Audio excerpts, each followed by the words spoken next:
Hello guys! Today, the long-awaited 6.0 beta has finally been released and we've added a lot of cool stuff, new characters, new features, and most importantly, the Sukuna Domain. Well, let's get started.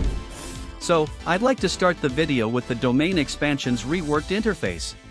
Now, all domains are compactly packed in the context menu in Domain expansions. All domains available to a given Jujutsu user will be displayed here.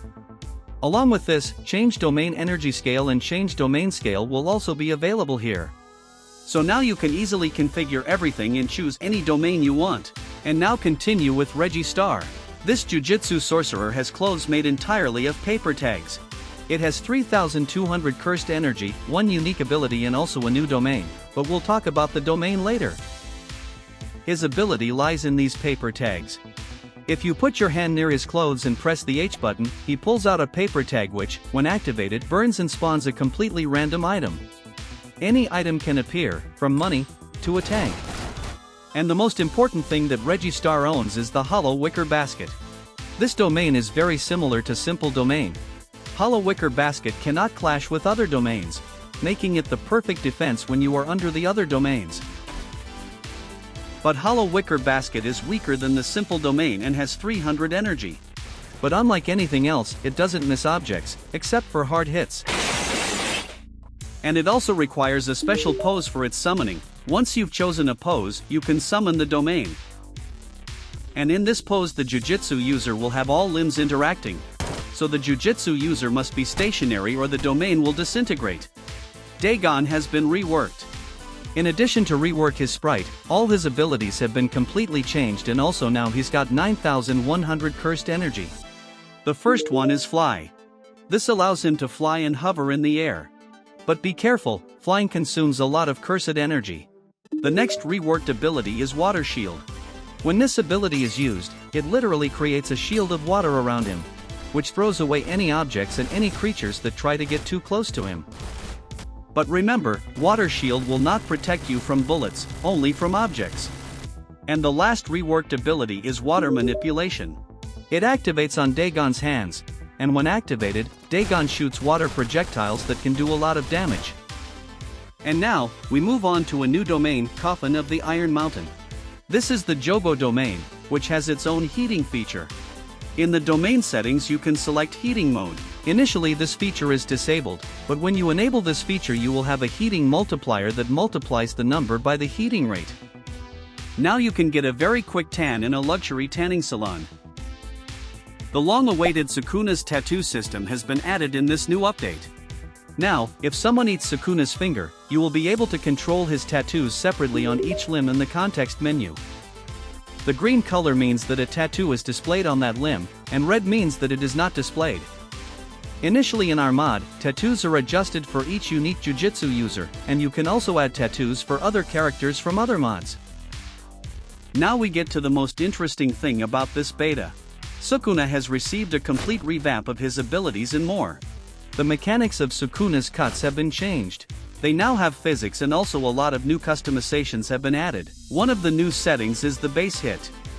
It allows you to cut a person rather weakly, but you can use it many times by pressing the activation button on your hand and Sukuna will do a lot of damage in one place at once. Move on to a strong hit setting. When you use it, Sukuna uses a large visible physical cut, the damage from which will go all over the target. A close area type has also been added, where Sukuna uses a close area type cut that protects him and attacks a nearby target. Long area type is one of the most interesting abilities in my opinion. When using it, Sukuna creates a large number of cuts that attack a given area. And the last ability is World Cut type. This is the strongest ability that pierces through the map, destroys entire mobs of creatures, and destroys everything in its path, including entire cities. Fire Arrow has also been reworked. You can activate it in the context menu, and now by pressing the activation button on your hand you will have a fire arrow. This ability deals huge damage and destroys everything, but it also requires a huge amount of energy to activate it. And also Sukuna got reversed cursed technique. Along with the new abilities, we've also added new weapons for Sukuna. There are 2 in total, and we'll start with this knife. This is Kamutoke. It's an electric knife that can cut with fine sharpening, and also has 2 firing modes. which you can switch in the context menu. The first mode is the default. It is a small lightning projectile, which flies towards the shiv and does damage with electricity. And the second mode creates a lightning bolt at the point where the shiv looks, which also charges everything with electricity within a radius of 5 meters. And the final weapon is the He-10. It's a triple spear that pierces well, and shoots a laser if you hold down the activation button. Finally, one of the most anticipated and important things introduced in this update is the Sukuna Domain, and because of which the new domain is present in the new beta. There are a total of 2 variations available in the game, open and closed. In the open state, the domain is projected onto reality and establishes its space next to it. The domain has 15,000 cursed energy, and in open form it has no boundaries and can only be destroyed by domain clashing, but in its closed form, it can still be destroyed by a hard hit. But the most important feature of this domain is the physical cuts that are inside it, and destroy absolutely everything except the domain owner. If someone manages to open the domain before the cuts begin, he will be protected from the cuts until his domain is destroyed. All of these cuts can be adjusted by cooking type and the domain settings. There are a total of 4 settings here. The first 3 are the type of damage the cuts do, and the last one is to turn the cuts on and off. The default setting is damage mode. Damage mode will deal damage that may eventually cause limbs to be completely destroyed. The second type is cleave mode. With this type all limbs will be cut, but without further damage. And the last type is dismantle mode.